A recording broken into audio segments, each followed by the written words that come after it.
Teenage rebellion is part of growing up, but some girls lose complete control. That's what we need to do. A love of the dark side. Hello, friends. Ends in the attack of innocence. For this group, killing was an initiation. A traumatized girl lashes out in a way nobody expects. This was fury. This was jealousy. This was overkill. And a trusted babysitter keeps the children quiet forever. Every parent's worst imaginable nightmare. These deadly women are young, but not sweet. They commit teen terror.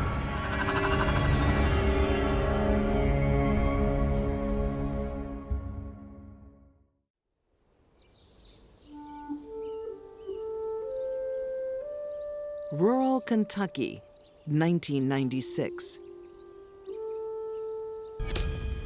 By the time she is 17 years old, Natasha Cornett doesn't have much of a chance in life. Natasha had a really bad upbringing, a lot of hard times. Natasha! Unhappy at home and friendless at school. Who do you think you're doing? I don't even care! Mom, I do care! Natasha becomes a loner. Get out of my room. Get the hell out of my room! She came from a very dysfunctional family, had a hard time in school, was an outcast, was ostracized by her classmates. There is one thing Natasha can control: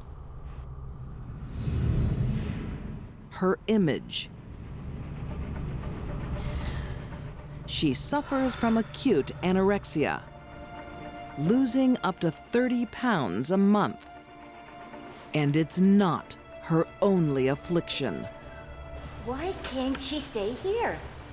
The state insurance only covers 11 days. Natasha also was diagnosed as having severe bipolar disorder, one of the most difficult mental illnesses to live with and to treat. People with it suffer. People around them may suffer even more. She needs Poverty and mental illness are not friends. Without health insurance, the teenager gets little help. Natasha was hospitalized only 11 days, and there's no indication that she was maintained on medication, which would have been essential for her to keep her urges and impulses under control.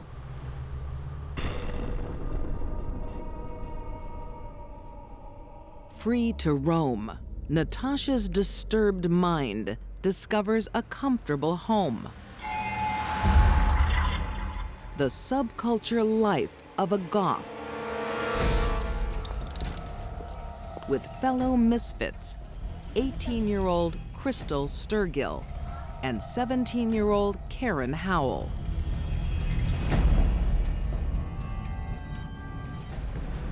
What are you doing here? They were all sort of dropouts or people who fell through the cracks in school. Does it look like it's any of your business? Get the hell out of here! Now! They dressed in gothic fashion, black clothing, black makeup. Looked satanic. If you were looking for satanic, that's what might come to mind. Satanic is exactly what Natasha has in mind. She sees links to the dark side everywhere, even in her name. Hey guys! I think Natasha started spelling her name backwards. Aw, Satan, because she wanted people to be afraid of her. I really am the daughter of Satan.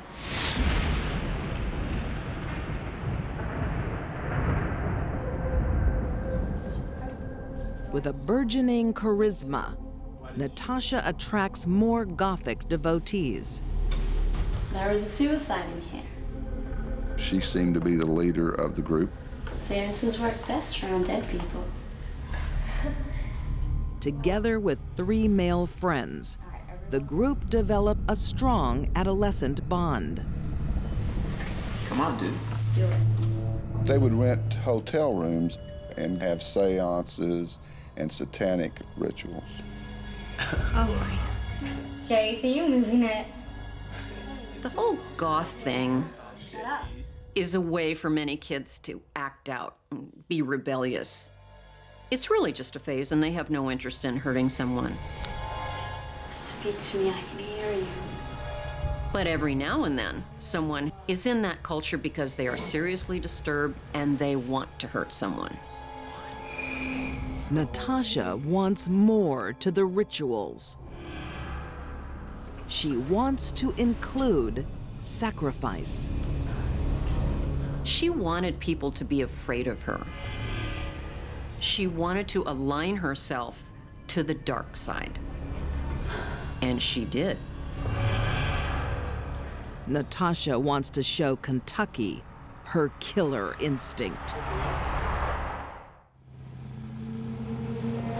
Rural Kentucky, 1997.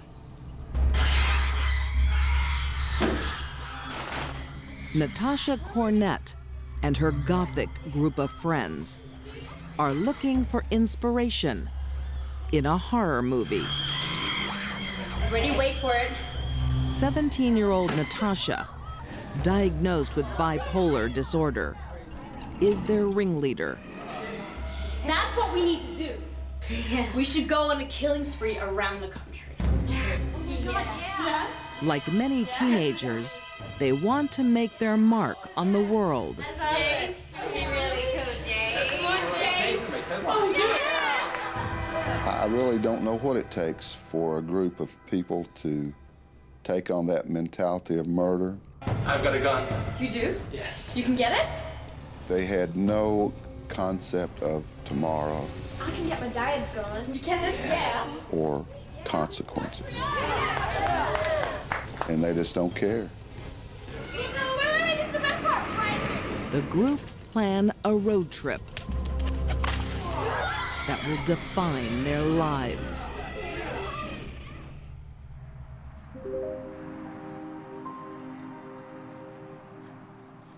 Jehovah's Witnesses, Vidar Lilylid and his family are used to sharing their beliefs. The Jehovah's Witnesses were having a convention about 30 miles north of here. They had been to that convention and they were going home. At an Interstate 81 truck stop in Greenville, Tennessee, innocence meets evil.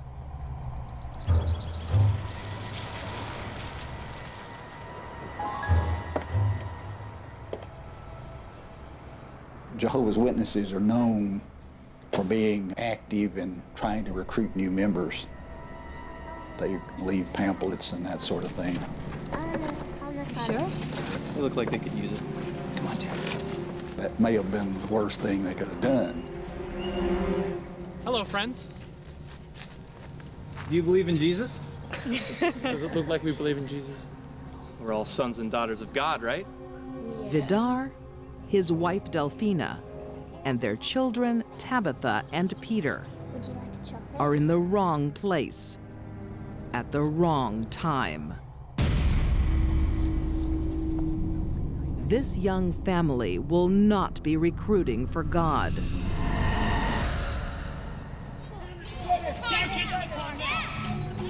Instead, they are taken hostage at gunpoint and driven into the night.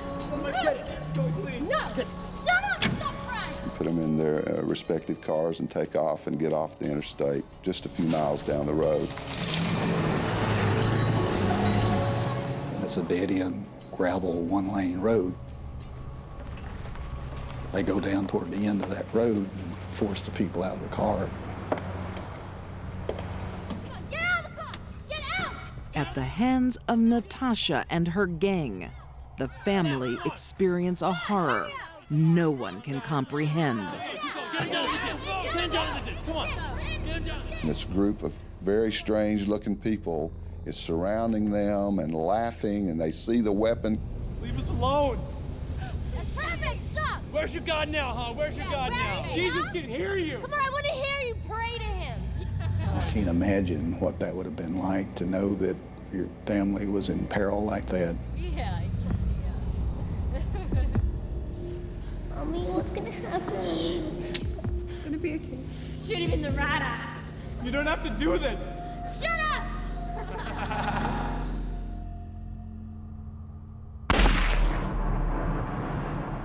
One by one, all the members of the Lily Lid family are shot. I don't know which one shot first, but the rest of them are observing their family being shot. The indication was that the children were shot last. The little girl had apparently walked around in her mother's blood. The boy, even though he was 2 years old, they shoot him through the head.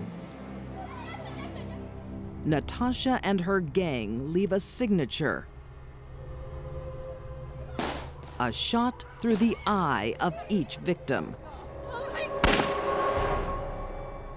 The males were shot in the right eye, and the women on the left. When it comes to Satan worship, most teenagers are what we call dabblers.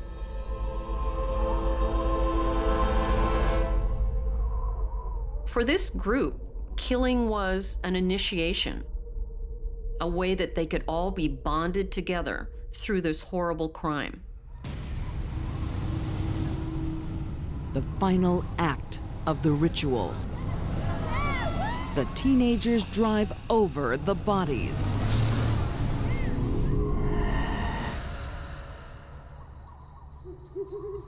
The woods aren't as secluded as they think.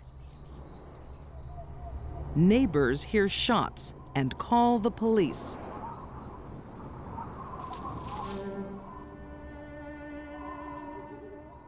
They discover the tragic scene within hours. But there is a miracle. Peter survived. The 2-year-old boy had been shot through one of his eyes with a bullet exiting the side of his head. It didn't kill him. But his young life is shattered. He's disabled by the extent of his injuries. They had difficulty walking and, of course, blind in one eye. Natasha and her gang are on the run, but not for long. They were driving the van that they had stolen from the Lily Lid family. Within days, police pick them up. The teenagers could face the death penalty. To avoid that, Natasha Cornett and her gang plead guilty to first-degree murder. And on Friday the 13th, March 1998, each received 3 life sentences. No possibility of parole. There is true evil in the world, and that's what this case showed. Few understand why these teenagers killed.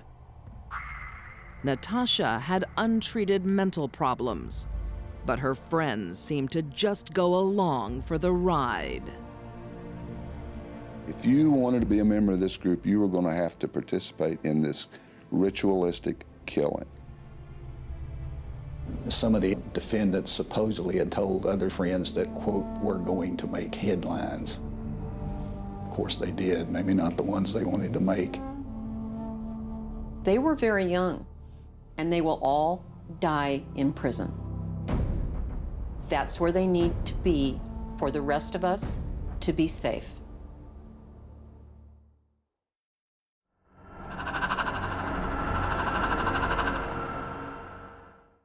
Two girls sharing the same family, but very different lives. And the collision was catastrophic. The best of intentions You think you're gonna be all right here? can go horribly wrong. She changed, and she changed for the worse. This poor troubled Sometimes monsters are real.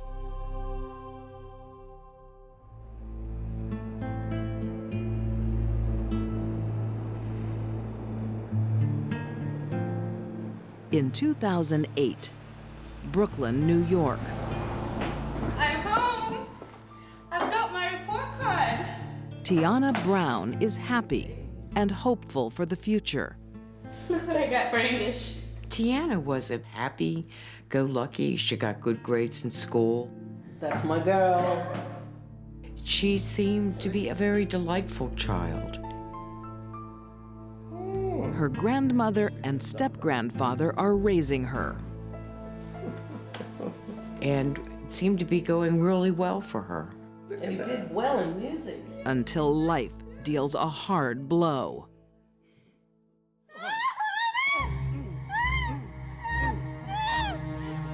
Thirteen-year-old Tiana is exposed to trauma no one should have to endure. She was raped 3 times by a boy. From this moment, the teenager's life is never the same.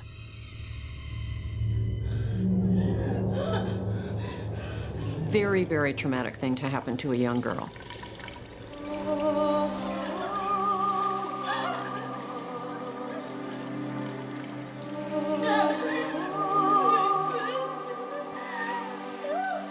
The promise Tiana shows as a child is now a distant memory. She swaps good grades for the streets of Brooklyn. Whoa, pimp kicks, girl. She didn't want to go to school anymore. She didn't want to listen to her grandmother. I don't know where she is. She started running away. She was quite troubled. Had problems with authority. And if you hear anything, call me. Basically hang out with, I would say, undesirables. Yet life hasn't finished revealing its ugly truth to the troubled teen. We both love you, Tiana. It's in the past.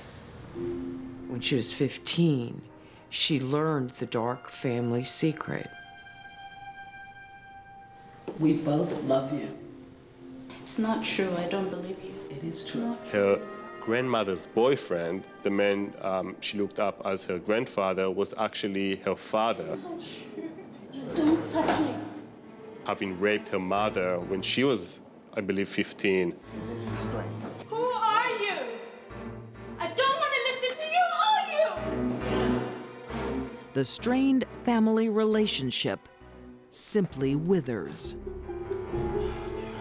He was still a part of their family circle. It was more than she could bear. The family said she changed, and she changed for the worse. With virtually nothing left of her fractured home life, hope all but fades for Tiana. Until a helping hand reaches out. Oh no. What is it? Tiana's run away again. That girl is taking the wrong path. Her Aunt Marva Braithwaite offers her a stable home and the good influence of her 16-year-old daughter, Shannon. Tiana's grandmother felt that she couldn't control her anymore, and she asked Tiana's aunt to take her in.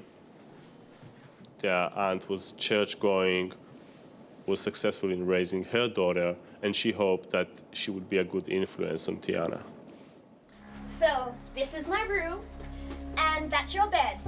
These are mine. No. Tiana and her cousin have always been close. And that's my camera. Now that they are roomies, it's hoped Shannon can be a role model. Shannon did very well in school. She was a very upbeat young woman. Everyone hoped that that positive influence would rub off on Tiana. You think you're gonna be all right here? Yes, ma'am.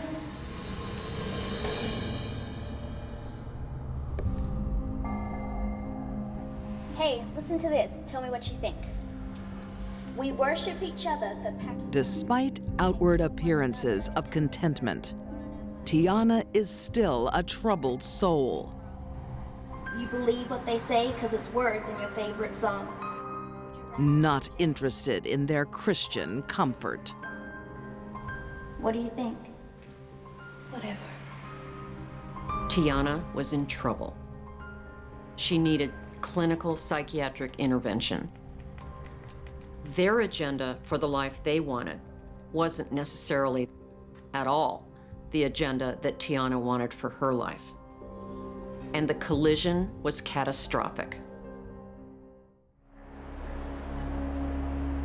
In 2008, in Brooklyn, New York, You think you're gonna be all right here?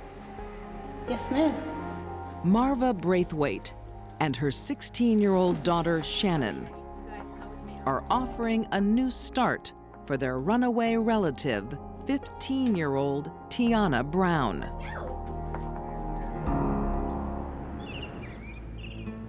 The deal is, you can stay here as long as you don't miss school and you go to church. That's cool. Maybe it would make her turn her life around You just have to let the Lord in. and get her past all her pain. Give me your hand, sweetheart. They try to push Tiana into going to church, going to school, Dear Heaven, doing right. thank you for allowing us to be here today. And Lord, please. But it's too late. Amen to that. Tiana needed much, much more than that. Tiana is unstable and out of control.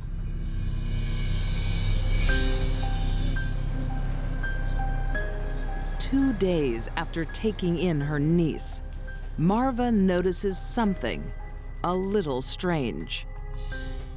You sure you don't want to come? Yeah, Mama, it's cool. Marva went to work and had left the two girls in the kitchen making breakfast. What time will you be back? Why? She thought it was odd that she was questioned a couple of times by Tiana about when she would be returning home. You girls, be good now. But she didn't think a whole lot of it. We will, Mama. Bye, have fun. Okay. Marva leaves a happy household. But while she's away, things will turn ugly. There was a lot of stuff, bad feelings, bad thoughts going on inside of Tiana that she couldn't handle. I told you not to touch my camera! No one is sure what happens between the girls. But Tiana snaps.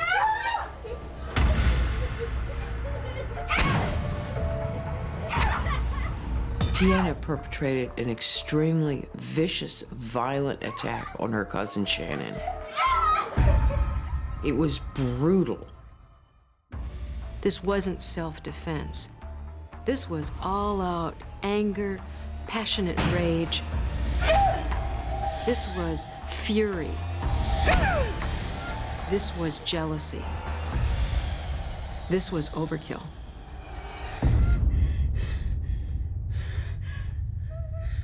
After the murder, Tiana takes her reward.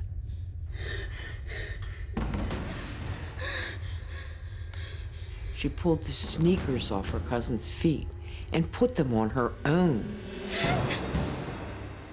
She took some of her clothes, she took her cell phone, she took her camera. I think it was a combination of jealousy, rage, And Shannon had the life that Tiana knew she never would. When Tiana exploded, Shannon was the closest one to her.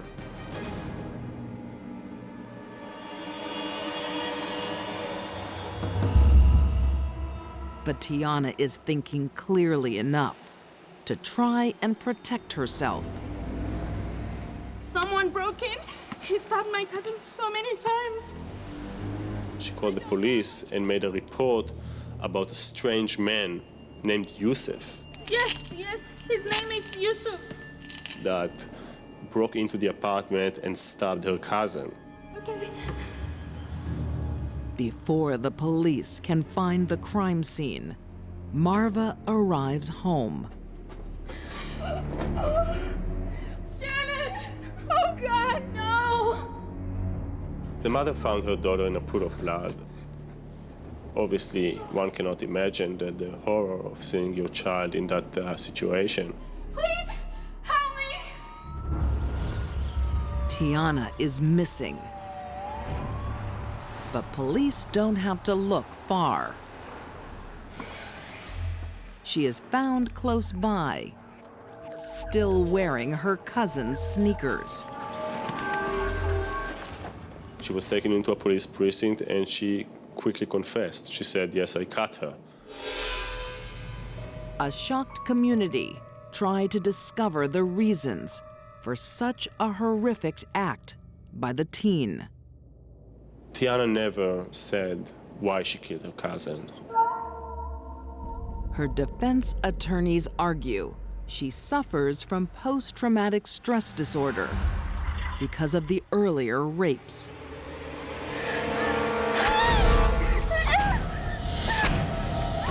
They made the case that episode or flashback during the murder prompted her to basically irrationally kill her cousin. But the jury isn't convinced.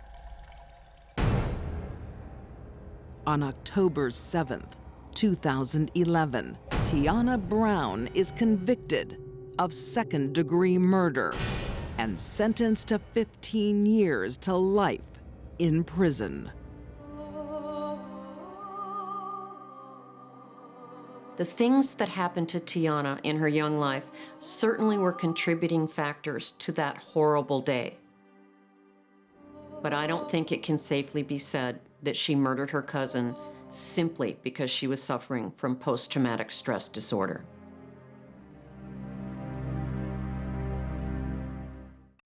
The quiet of the night is pierced with tragedy. The death of an infant girl.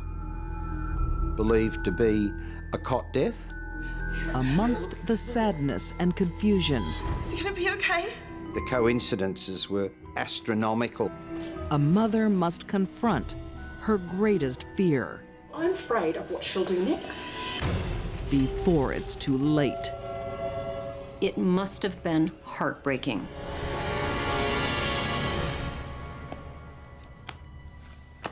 Snap. Sibling rivalry is something every parent deals with at some stage in their children's lives.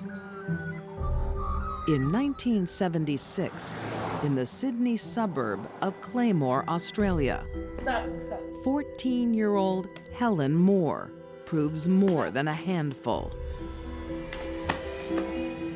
Snap. Loser. Helen showed signs of extreme violence to other children when she was a young girl. Get off, Mom! Get off! Mom! What are you doing? Get off him! Get off him! She almost scalped her little brother in a squabble. How could you do that to your brother? Look! That was the first time her mother thought maybe something was wrong with Helen.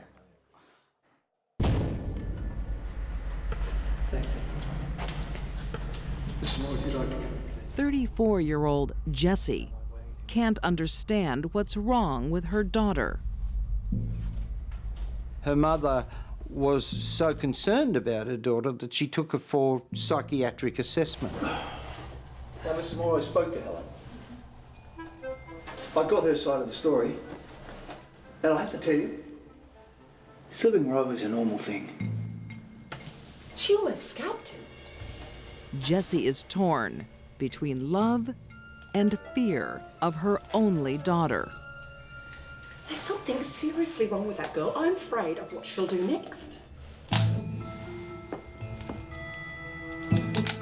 Jessie described her daughter as part angel, part nightmare. There were warning signs that Helen had problems with violence. Her mother was very, very worried about her. Look, this is a script for anti-anxiety pills. Nothing is found to be wrong with Helen. I just think we need to calm her down a little bit. But the doctor thinks her mother needs something to calm her. Her mother ended up being the one that got the medication. Left alone, the family cope with their strange girl for 3 years. Mummy, Andrew's not waking up. But then, there's a family tragedy. In March 1979, Helen's brother He's not breathing. Call an ambulance. died of a cot death, Mom, what happened to Andrew? 14 months of age. Oh my God. What's wrong? What's wrong with him, Mom? He's not breathing. The apparent crib death of her brother hit 17-year-old Helen hard. It was later believed that she blamed herself for this, though it was proved to be a natural death. Okay, so I've made up 2 bottles. But you should be right with just one. And you can reach me on this number if you need me. Okay. The teenager finds comfort in the company of other children. Good. I'll see you soon. She starts offering to babysit for friends and family. Have fun. Thanks. Curiously, only a couple of months later, Helen went into the business of babysitting.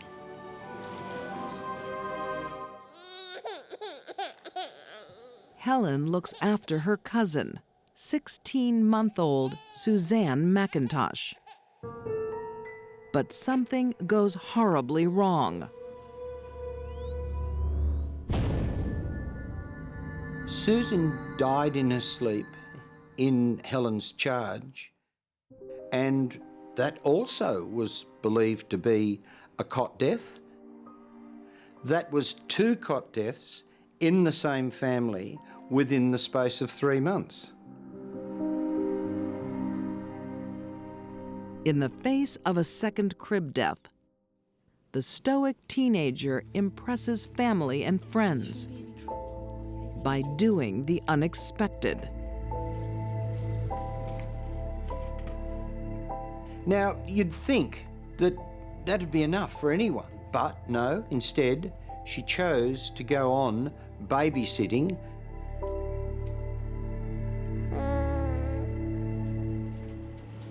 Okay, bye. A year later, the teenager is settled into a normal routine.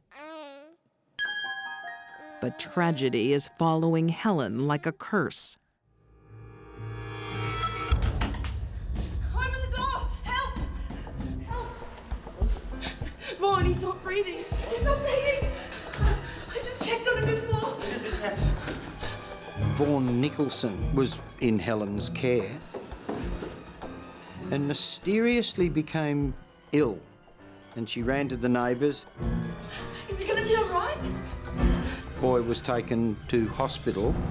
Yeah, look, I think you'll be all right, Helen. Just call your mum and dad.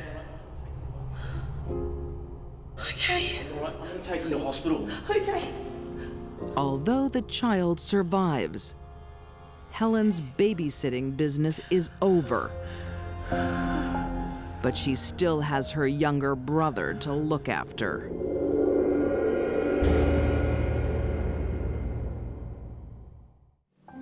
Australian teenage babysitter, 17-year-old Helen Moore, has had more than her fair share of sorrow. He's not breathing, darling. Losing her baby brother to crib death is just the beginning of a tragic curse.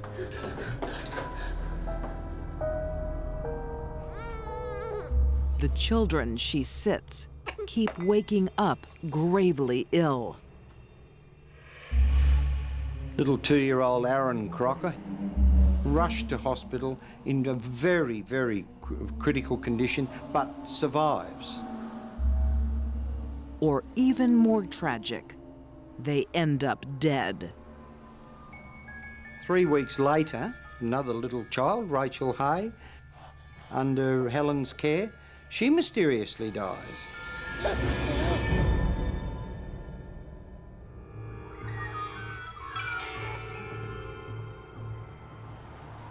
In the working-class neighborhood of Claymore, Sydney, 2 children have died and 2 have become seriously ill while under Helen's care.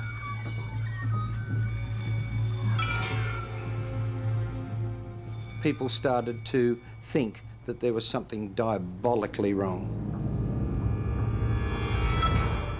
And when no one thinks it could get any worse, it does.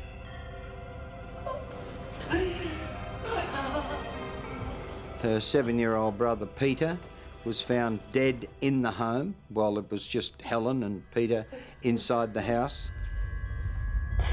He had fallen down the stairs and died. For their mother, Jessie, a creeping awareness begins to transcend her unbearable grief. The penny finally dropped.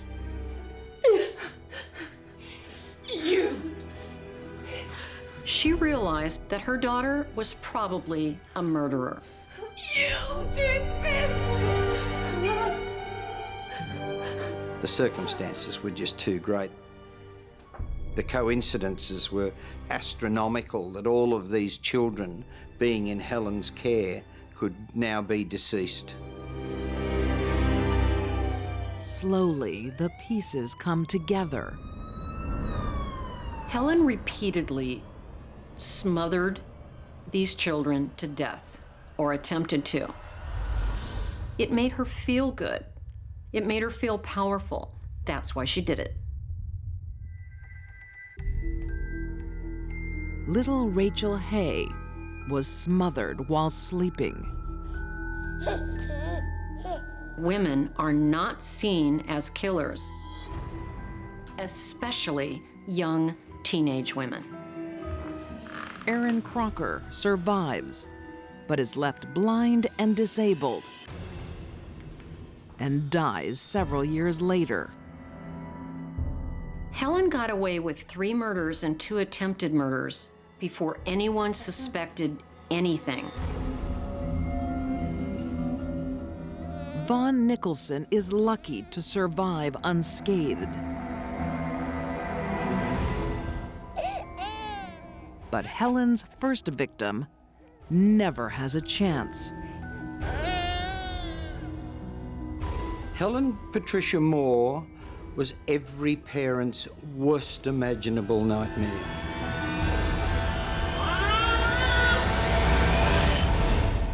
Suzanne McIntosh dies, not of crib death, but by Helen's hand. She enjoyed murdering children. Thank you. Goodbye. You be a good boy today. And in March 1980, when Helen's mother leaves her kids home alone, Bye. she loses everything.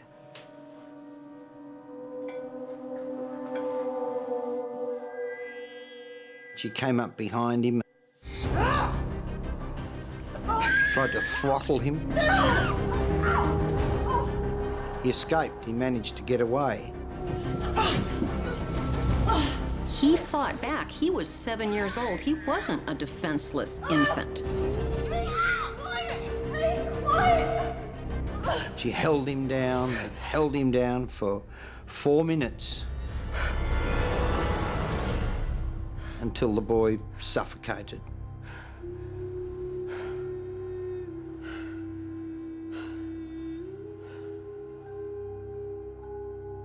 That's about as callous as you would ever find.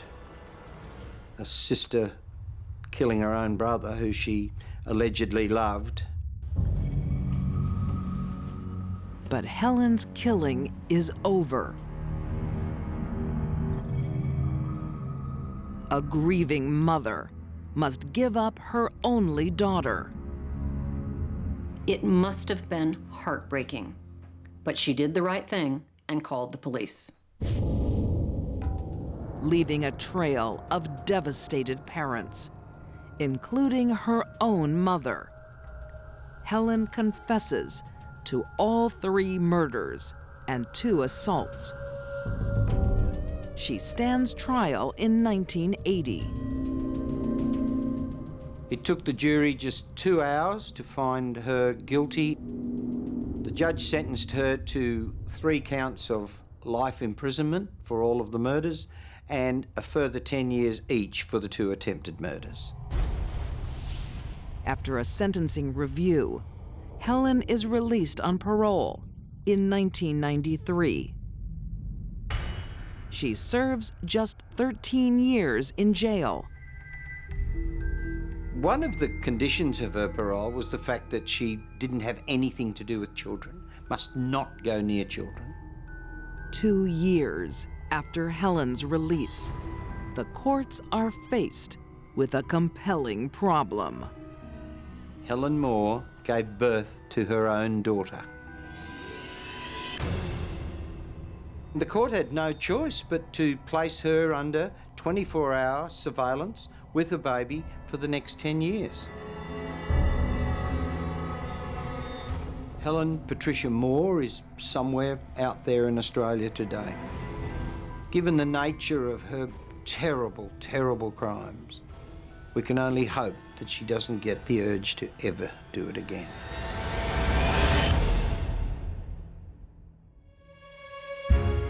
These deadly women hit puberty with a bang. Natasha Cornett killed an innocent family for the thrill. Tiana Brown turned her rage on her loved ones.